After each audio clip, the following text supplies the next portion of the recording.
बाजू फंक करेगी, बाजू फंक, दाएं फिर, जल्दी चल।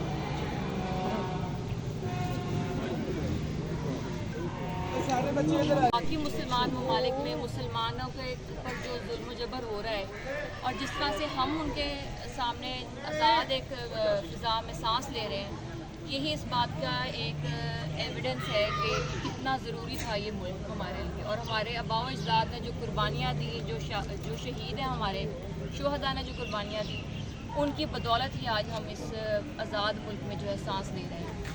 तो ये उनकी कुर्बानियों के लिए हमारी तरफ से भी आज यहाँ सब हम इकट्ठे हुए हैं, ये अहद है कि जब इस मुल्क को हमारी ज़रूरत पड़ी, हमारी किसी भी तरह की कुर्बानी की ज़रूरत पड़ी, तो हम उसमें पेश होंगे। पाकिस्तान जिंदाबाद।